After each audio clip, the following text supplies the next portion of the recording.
اعوذ باللہ من الشیطان الرجیم بسم اللہ الرحمن الرحیم رب زدنی علما۔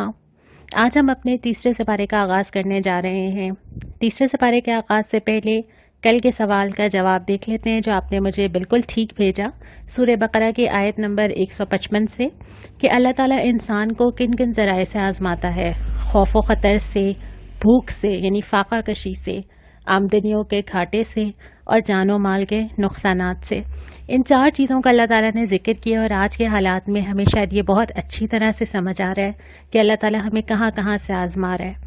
کوئی خوف سے آزمایا جا رہا ہے، کوئی بھوک سے، کوئی آمدنی کے گھاٹے سے اور کوئی جان و مال سے۔ اور یہ آزمائش اللہ تعالیٰ ہر انسان کے سامنے پوری زندگی میں کہیں نہ کہیں لاتا ہے، اور آج پوری دنیا کے سامنے آ کر کھڑی ہو گئی ہے۔ اور ہم نے پچھلی دفعہ یہ سبق پڑھا تھا کہ ہر آزمائش سے سرخرو ہونے کے طریقے بنیادی طور پہ اللہ تعالیٰ نے دو چیزوں کا بہت ذکر کیا ہے،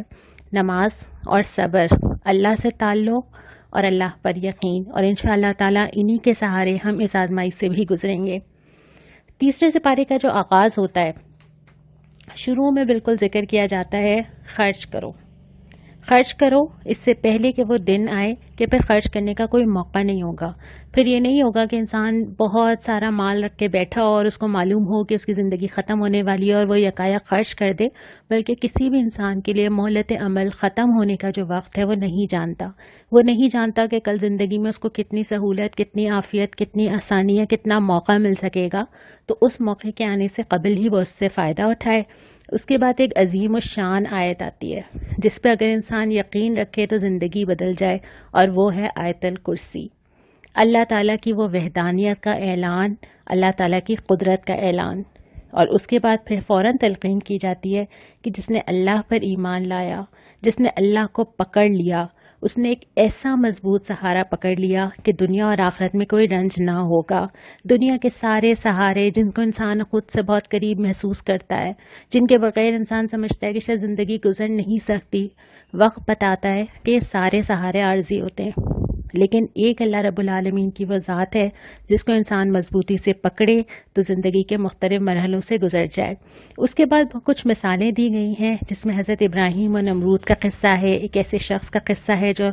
عبرت لیتا ہے، حضرت ابراہیم کا واقعہ ہے جب وہ کہتے ہیں کہ مجھے دل کی تسلی درکار ہے۔ اس کے بعد پھر روئے سخن پھر دوبارہ انفاق کے اوپر آ جاتا ہے۔ اس سپارے کے اندر بہت زیادہ بار بار یہ تذکرہ آتا ہے کیونکہ انسان کے لیے اپنا مال نکالنا بہت مشکل ہے، اور انسان کو اپنے مال سے بہت زیادہ محبت ہوتی ہے، اور یہ مال اصل میں دنیا سے محبت کی ایک سب سے بڑی کشش ہے جو ظاہر کرتی ہے کہ انسان کے دل میں دنیا کتنی بسی ہوئی ہے۔ اسی وجہ سے اللہ تعالیٰ نے ہر غلطی میں، قسم کھانے میں، کوئی حج اور عمرے کی غلطی ہو جانے میں، روزے میں کسی وجہ سے توڑ دینے یا نہ رکھنے میں، ہر صورت میں جو کفارہ رکھا ہے اس میں مال کا نکالنا ضرور رکھا ہے۔ اور اس سپارے کے اندر بھی اللہ کی راہ میں خرچ کرنے کی مثال دی گئی کہ اللہ تعالیٰ اس کو اتنا بڑھاتا ہے کہ انسان تصور بھی نہیں کر سکتا، اور یہ زندگی کے اندر چیز تجربے سے سمجھ آتی ہے۔ آپ نے بھی کہیں نہ کہیں یہ تجربہ ضرور کیا ہوگا، اور اگر نہیں کیا تو کر لینا چاہیے۔ جب آپ اللہ کی راہ میں خرچ کرتے ہیں اللہ تعالیٰ کہیں نہ کہیں سے آپ کو پلٹا کے واپس کر دیتا ہے۔ ہاں یہ ضرور ہے کہ جو خرچ کیا جائے وہ اللہ کی رضا کے لیے کیا جائے، اس میں کوئی احسان نہ ہو۔ اور اس کے ساتھ ساتھ یہ بھی ہدایت کی گئی ہے کہ خاص طور پہ سفید پوش لوگوں کو تلاش کرو، ان لوگوں کو ڈھونڈو جن کو تم اپنی شکلوں سے پہچان سکو گے، وہ تم سے مانگیں گے نہیں۔ اور اس وقت کے حالات میں بھی ایک تو وہ طبقہ ہے جو آپ کے پاس آتا ہے، آپ کے گھر آتا ہے، آپ سے راشن مانگتا ہے، آپ کو مجبوریاں بتاتا ہے، آپ سے مدد کا طلبگار ہوتا ہے، اور ایک وہ طبقہ ہے جو اس وقت اپنے گھروں کے اندر موجود ہے، جس کو ہم سفید پوش طبقہ کہتے ہیں، جو آج کل کے حالات میں اپنے روز کی بنیاد پہ معاش حاصل نہیں کر پا رہا۔ اس طبقے کو ڈھونڈنا ان تمام لوگوں کی ذمہ داری ہے جو اس کے ارد گرد ہوں، چاہے وہ رشتہ دار ہوں، چاہے وہ پڑوسی ہوں، چاہے وہ کسی طرح سے ان سے تعلق رکھتے ہوں۔ اپنے آس پاس نظر دوڑانا اور اپنے آس پاس ایسے لوگوں کو تلاش کرنا اور ایسے لوگوں کی خودداری برقرار رکھتے ہوئے ان کی مدد کرنا ہماری ذمہ داری ہے۔ پھر اس کے بعد جو دوسرا ربع آتا ہے، اس کا ابتدا ہی اس بات سے ہوتی ہے کہ سود کی مذمت کی جاتی ہے، اور کہا جاتا ہے کہ اگر تم نے سود برقرار رکھا تو اللہ اور رسول سے اعلان جنگ کر دو۔ اور پھر یہ سکھایا جاتا ہے کہ جب قرض کا لین دین کیا جائے تو جو قرض لے رہا اس کی ذمہ داری ہے کہ وہ املا لکھوائے اور ایسے تمام معاملات کو لکھ لیا جائے۔ اس کے بعد غزوہ بدر کا ذکر آتا ہے کہ غزوہ بدر میں اللہ تعالیٰ کیسے کسی چھوٹی سی تعداد کو کتنی بڑی تعداد پہ غلبہ دے دیتا ہے۔ تو اللہ کے لیے کوئی مشکل نہیں ہے کہ دنیا میں بظاہر بڑی نظر آنے والی طاقتوں کو ڈھہ دے، یا دنیا میں چھوٹی سے اہل حق کو کتنی بڑی بڑی قوموں کے اوپر غلبہ عطا کر دے۔ اس کے بعد ان مرغوبات نفس کا ذکر ہے جو لوگوں کو دنیا کی طرف لبھاتے ہیں، یعنی وہ ساری چیزیں جو انسان کو اٹریکٹ کرتی ہیں وہ ہر ایک کے لیے شاید الگ ہوں گی، وہ میرے لیے الگ ہوں گی، وہ آپ کے لیے الگ ہوں گی، اور وہ زندگی کے ہر دور میں بھی شاید الگ ہوں گی۔ وہ بچپن میں کچھ اور تھیں، وہ ٹین ایج میں کچھ اور ہیں، وہ اس کے بعد والے عمر کے ادھیڑ عمر حصے میں کچھ اور ہیں۔ تو زندگی کے ہر حصے میں وہ چیز جو مجھے دنیا کی طرف کھینچتی ہو، وہ ساری چیزیں اس مرغوبات نفس میں آتی ہیں۔ کسی کے لیے وہ گیجٹس ہوں گے، کسی کے لیے وہ کپڑے ہوں گے، کسی کے لیے وہ گھر ہوگا، کسی کے لیے وہ گاڑی ہوگی، کسی کے لیے وہ سونے کے زیورات ہوں گے۔ تو جس انسان کے لیے بھی جو چیز اس کو دنیا کی طرف لبھاتی ہو، اس کو اپنے سے دور کرنا اور یہ سمجھنا کہ یہ دنیا کی چند روزہ زندگی کا سامان ہے۔ اور پھر اس کے بعد اہل تقویٰ کی نشانیاں بتائی گئی ہیں، اور یہ بتایا گیا کہ یہ وہ لوگ ہوتے ہیں جو اللہ پر ایمان رکھتے ہیں، جو روتے ہیں اللہ کے سامنے، استغفار کرتے ہیں، صبر کرتے ہیں۔ یہ وہ لوگ ہیں جن کے رویے میں راز بازی ہوتی ہے، جو فرما بردار ہوتے ہیں، اللہ کے سامنے سر تسلیم خم کر دیتے ہیں، جو ہم نے کل پڑھا تھا نا، ادخلوا فی السلم کافہ، داخل ہو جاؤ اسلام میں پورے کے پورے۔ اور اس کے بعد یہ وہ لوگ ہوتے ہیں جو فیاضی سے کام لیتے ہیں، جن کے مال میں دوسروں کا حصہ ہوتا ہے، اور اس کے بعد یہ کہ یہ قیام اللیل کرنے والے ہوتے ہیں۔ پھر ہم تیسرے ربع کی طرف آتے ہیں۔ یہاں پہ اللہ تعالیٰ نے کچھ بنیادی نکات بتائے ہیں، اور وہ یہ بتایا ہے کہ اگر تم اللہ کی راہ میں چلنا چاہتے ہو تو یہ کچھ کی پوائنٹس ہیں جو تمہیں یاد رہنے چاہیے۔ شروع میں تو ڈرایا گیا کہ جو لوگ اللہ کے احکام کی اطاعت نہیں کرتے ان کا کیا انجام ہوتا ہے، نہ صرف دنیا میں بلکہ آخرت میں بھی۔ دنیا میں بظاہر کبھی کبھی ایسا لگتا ہے کہ وہ انجام فوری طور پہ نہیں آ رہا، لیکن اگر ہم بنظر غائر دیکھیں تو ہمیں اندازہ ہوتا ہے کہ جو راستہ اللہ کی اطاعت سے ہٹ کے کہیں نہ کہیں اور جا رہا ہوتا ہے، آخرکار اس پہ تباہی اور بربادی ہی ہوتی ہے۔ اور اس کے بعد یہ بھی بتا دیا کہ ہر انسان کو کمائی کا پورا پورا بدلہ ملے گا۔ وہ جو چھوٹی چھوٹی نیکیاں اور وہ چھوٹی چھوٹی برائیاں جو ہم کر کے بھول جاتے ہیں، اللہ نہیں بھولتا۔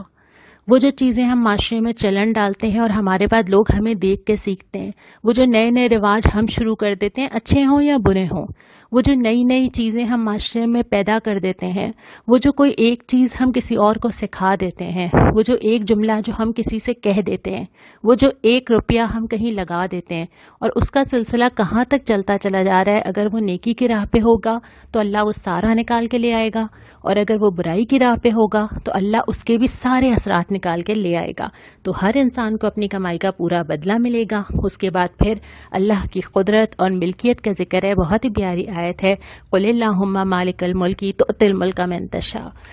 تو ہی مالک ہے، جس کو چاہے عزت دے، جس کو چاہے ذلت دے۔ اور پھر ایک شارٹ کٹ بتایا کہ اگر تم اللہ سے محبت کرتے ہو، ایک چیز پکڑ لو، نبی صلی اللہ علیہ وسلم کی پیروی۔ آپ ان سے کہہ دیجئے کہ اگر تم اللہ سے محبت رکھتے ہو تو میری پیروی کرو، اللہ کے نبی کی پیروی کرو، اللہ کے نبی کے بتائے ہوئے راستے پہ چلو، تم اللہ کی محبت کو پالو گے۔ اور اس کے بعد پھر حضرت مریم علیہ السلام کی پاکیزگی، پرورش، اور پھر حضرت عیسیٰ کی پیدائش کی خوشخبری کا ذکر کیا گیا۔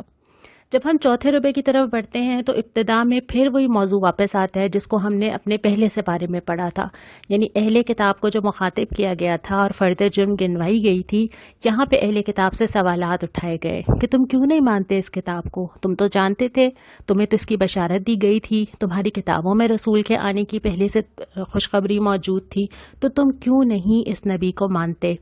کچھ سوالات اٹھائے گئے اور پھر مسلمانوں کو دوبارہ سے خبردار کیا کہ یہ اہل کتاب کبھی تمہارے ساتھی نہیں ہو سکتے، اور یہ تمہارے حق میں کبھی اچھا نہیں چاہتے، اور یہ وہ لوگ ہیں جو تم سے کچھ اور کہتے ہیں اور کسی اور سے کچھ اور کہتے ہیں۔ اور آخر میں جو اللہ تعالیٰ نے خبردار کیا ہے وہ یہ ہے کہ جو ایمان پا کر کفر اختیار کرے، اللہ اسے بار بار ہدایت نہیں دیتا۔ یعنی جس شخص کو اللہ ہدایت کا موقع دیتا ہے، اور یہ میرے اور آپ کے لیے بھی ہے کہ اللہ تعالیٰ جب ہمیں قرآن اٹھانے کا موقع دیتا ہے، قرآن کو پڑھنے کا موقع دیتا ہے، قرآن کو سمجھنے کا موقع دیتا ہے، تو اللہ تعالیٰ چاہتا ہے کہ ہم اس موقع سے فائدہ اٹھائیں۔ اگر آج آپ میری یہ آڈیو سن رہے ہیں تو یہ اللہ تعالیٰ کی توفیق کے بغیر نہیں ہو سکتا، یہ ممکن ہی نہیں تھا اگر اللہ آپ کو اس کا موقع نہ دیتا۔ لیکن اگر اس موقع کو حاصل کرنے کے بعد اگر ہم اس پہ عمل نہ کریں، اگر ہم اس سے منہ موڑ جائیں، اگر ہم اس کو اہمیت نہ دیں، اگر ہم مزید قرآن سے محبت محسوس نہ کریں، قرآن کو سمجھنے کی کوشش نہ کریں، تو اللہ تعالیٰ یہ موقع ہر ایک کو بار بار نہیں دیتا۔ اللہ اپنے پیغام کی اور اپنے کتاب کی ناقدری کو برداشت نہیں کرتا۔